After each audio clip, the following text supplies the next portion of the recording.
waxaan rabaa inaan u sheego bulshada Soomaaliyeed in xarunta wasaaradda arrimaha gudaha Jamhuuriyadda Federaalka Soomaaliya ku taalay degmada Boondere area Juba ay lahayd wasaaradda arrimaha gudaha Jamhuuriyadda Federaalka Soomaaliya oo ahayd xarun weyn oo ballaaran oo loogu adeegi jiray bulshada Soomaaliyeed oo waliba wasaaradda arrimaha gudaha iyo amniga ay ku wada shaqeey jireen muddo laga joogo 6 sano 2018 ayaa digniin laga bilaabay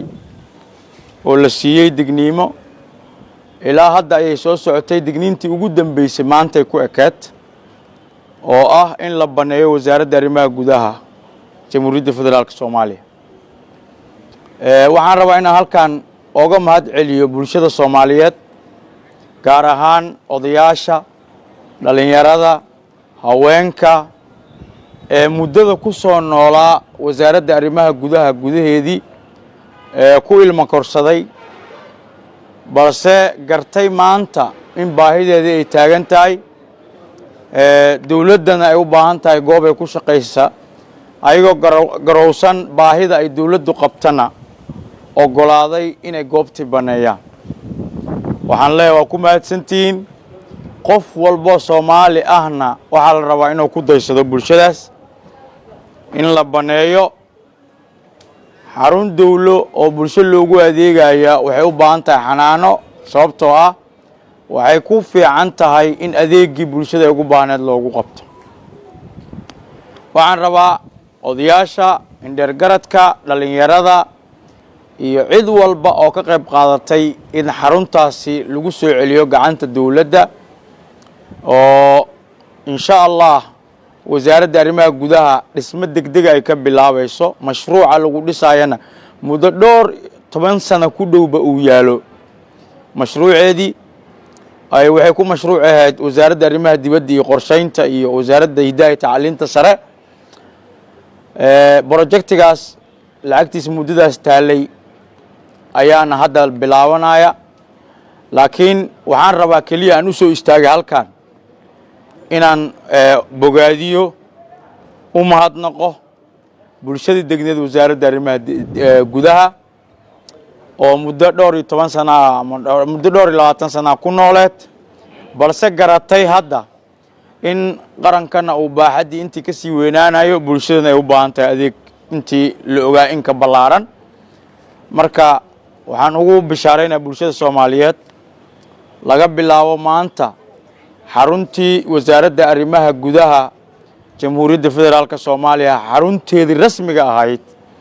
inay si toos ah u la wareegtay wasaaradda arrimaha gudaha oo ay dhismo ka bilaabayso oo ay si toos ahna wasaaradda ugu howlgeli doonto xarunteedii kaliya ay ka harsantahay kaliya inta laga dhisaayo goobtaas bisa laakiin dhismaheedii waxeedana injineeradeedii ay joogaanba wasaaradana ka hadli doonto insha Allah annagii wasaaraddu wada soconana maalinka laga dhigaayo waa arki doontaan hadii aan leedno waxaan mar saddexaad iyo mar afraad iyo mar shanaadba ka daalin inuu mahad celiyo bulshada degneed wasaaradda arrimaha gudaha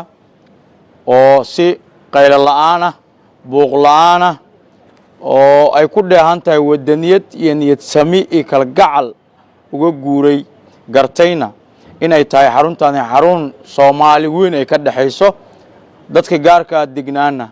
ay intay ka soo faa'iidi karaan ka soo faa'iideen haddana ay tahay in shaqada qaranka lagu qabto waa ku mahadsantiin waxaan leeyahay bulshada Soomaaliyeed ku dayda ciidanka ammaanka ee goobahaas ka shaqeynayana si toos ah loola shaqeeyo oo amirtooda la qaato aad u mahadsantiin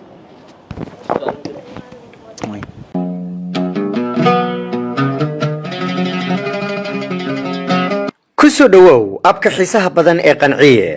waxaad ka daawan kartaa filimada Hindiga, Ameerikaanka iyo kuwo kale oo xiiso badan hadday ahaan lahayd musalsalada Hindiga, Turkida ama Ameerikaanka oo af Soomaali lagu turjumay waxaan ka marnayn ciyaaraha live-ka ah oo aad ka daawan kartid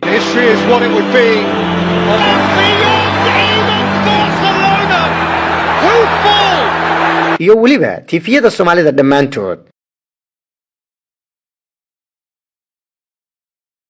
ka soo degso dooqaaga oo daawo bilaa internet.